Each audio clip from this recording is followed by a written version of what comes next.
रक्षक रिंकू पांडे जो कि समाज सेवी के रूप में जाने जाते हैं और कहीं न कहीं समाज से ही लेकर के गए हर पशु को इन्होंने जो है रक्षा के दृष्टि से अपने क्षेत्र में अच्छा पहचान बना रखी है। आज हमारे साथ मौजूद हैं एक पीड़ा लेकर के और पीड़ा क्या है ये हम आपको बताते हैं और इसे मिलवाते भी हैं। अच्छा, मिलने की बात करें अगर तो ये आज लखीमपुर जो है परशुराम सनातनी सेवा समिति के जो राष्ट्रीय अध्यक्ष हैं हमारे संतोष मिश्रा और पुतन जी के द्वारा उनके पास आकर के अपने न्याय की गुहार लगाई। उन्होंने ही हमको कह करके कहा कि आइए थोड़ा रिंकू भैया की बात समाज तक पहुंचाने का कार्य करें। जानते हैं क्या कुछ इनका मामला है और क्या है इनकी जो है सच्चाई। बात करने के लिए हमारे साथ रिंकू पांडे जो कि गौरक्षक हैं, जिनको समाज में खैर परिचय का तो खैर नहीं है, अपने क्षेत्रीय लोग जानते ही हैं। क्या कहना चाहते हैं रिंकू जी, क्या है आपकी समस्या जो जिसकी वजह से आज आपका और मेरे बड़े भाई का बहुत बहुत धन्यवाद, जो आपने मेरी बात को समझा और आपने बहुत योगदान समय दिया कीमती, इसके लिए बहुत बहुत धन्यवाद। मेरे पास आज से 2 पहले एक फ़ोन आया था, जिला बहराइच, थाना मुर्तिया, गांव मोतीपुर, चोरवा पड़ता है, थाना मुर्तिया और गांव चोरवा। वहाँ से एक लड़की का फ़ोन आया था, तो उन्होंने कुछ समस्याएं बताई, तो 1-2 मिनट बात हुई, इसके बाद फ़ोन कट हो गया। इसके बाद हम अपने कार्य में व्यस्त हो गए। आए दिन उस लड़की का फ़ोन मेरे पास आने लगा, कंटिन्यू मेरा उसका फ़ोन आता रहा। उसकी छोटी बहन भी साथ में बात करने लगी और वो भी बात करने लगी। उसका नाम आरती था और उसकी बड़े बहन का नाम निशा यादव था। किस संबंध में फोन आना आना शुरू हुआ उसका? उनके एक चाचा हैं शत्रुघ्न लाल यादव, जो उनका ज़मीनी विवाद भी था और उनके घर की दीवार वो नहीं बनाने दे रहा था।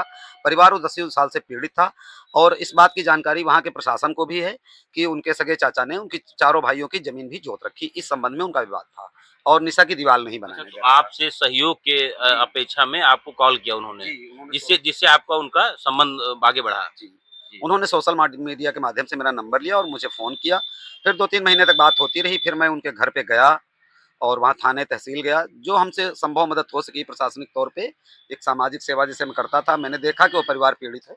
मैंने उसकी बहुत मदद की और उसका सारा काम हो गया। उसकी दीवार भी बन गई और इसके बाद हम अपने घर चले आए। जी। जी, अच्छा, मेन दीवार का विवाद था जिसको लेकर के उस परिवार ने आपको याद किया। जी। क्या नाम था उस परिवार का जिसकी बात कर रहे हैं आप? उनके पिताजी का नाम राम स्नेही यादव है। रामचंद्र यादव जी।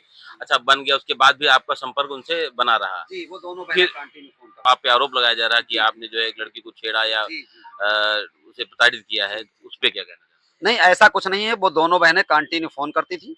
उनके हज़ारों फ़ोटो, वीडियो और रिकॉर्डिंग मेरे पास मौजूद हैं।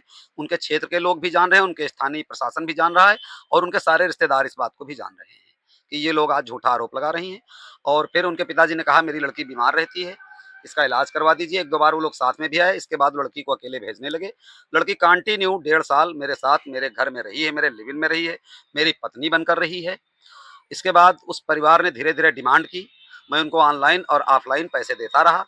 जब तक मैं उनकी डिमांड पूरी करता रहा, तब तक वो लड़की को भेजते रहे और जब मैंने उनकी डिमांड पूरी करना बंद कर दिया, तब वो लड़की मेरे घर से 50,400 रुपए और 3 से 4 लाख रुपए का जेवर लेकर और फरार हो गई। हैं?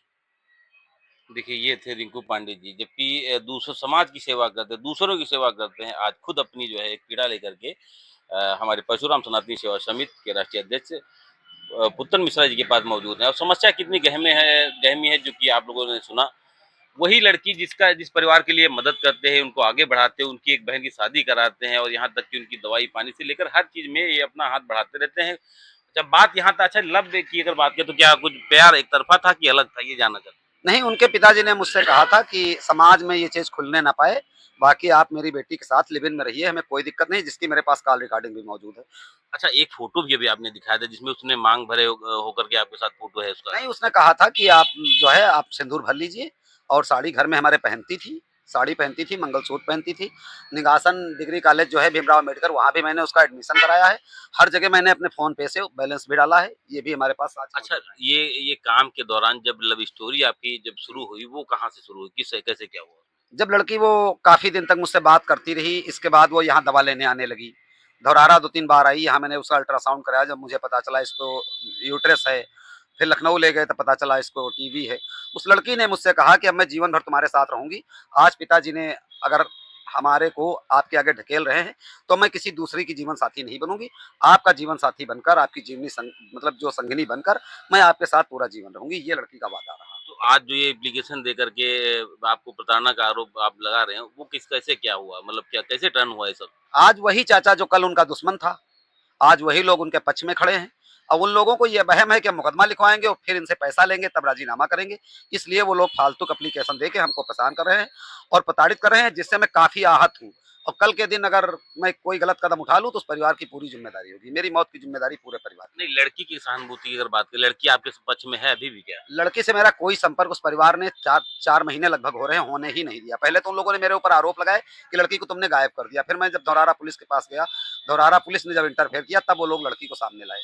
अभी तक बाकी लड़की को सामने नहीं लाए। अच्छा, आपने भी कोई पुलिस को तहरीर वगैरह दी है? मैंने धौरारा में एक तहरीर दी थी, जब उन्होंने कहा इसको गायब कर दिया तब मैंने धौरारा पुलिस को तहरीर दी कि इतना-इतना जेवर और इतना-इतना पैसा लेकर फरार हो गई है। उसके बाद जो है पुलिस ने कोई एक्शन लिया नहीं लिया? कोई कार्रवाई नहीं की, कोई कार्रवाई। सिर्फ पुलिस फ़ोन करती रही, बुलाती रही, मगर वो लोग नहीं आए। कोई किसी प्रकार का मुकदमा धौरारा पुलिस ने नहीं पंजीकृत किया है। आपकी तरफ से और उनकी तरफ से भी? जी, उनकी तरफ से भी नहीं कोई मतलब मुकदमा भी कोई नहीं नहीं पंजीकृत कोई किया? मुकदमा ऐसे नहीं मौखिक पंजीकृत। बातें चल रही हैं। जी, अभी ऐसे मौखिक चल रही है, अभी तक ऐसी कोई जानकारी मुझे नहीं है। बाकी आगे क्या होता है, ये वक़्त बताएगा। ये थे हमारे साथ रिंकू पांडे जी, जो कि गौरक्षक के रूप में जाने जाते हैं। और हमारे साथ परशुराम राष्ट्रीय समाज सेवा के राष्ट्रीय अध्यक्ष हमारे पुतन मिश्रा जी बैठे हैं, जिनके पास समझ आए हैं। उनसे जानते हैं कि आखिर क्या कुछ इनकी बातों में सच्चाई लगी अभी तक, क्योंकि आप भी सुन रहे थे, और क्या कुछ होना चाहिए, इनकी कहानी में क्या-क्या सच्चाई है और किस तरीके से मदद की जाएगी। भाई ऐसा है, जो भी इन्होंने बताया है, इस हिसाब से इन्होंने उस लड़के के साथ बहुत ही नेक काम किया, बहुत ही न्याय किया है। अब अगर इनको फर्जी फंसाया जा रहा है, ये बहुत गलत है। ऐसा परशुराम क्रांति सेना बर्दाश्त नहीं करेगी और हर वक्त इनके साथ हमारी पूरी टीम खड़ी रहेगी। इनके साथ अन्याय नहीं होने देंगे, ये मैंने इनसे वादा किया है, रिंकू पांडे जी से।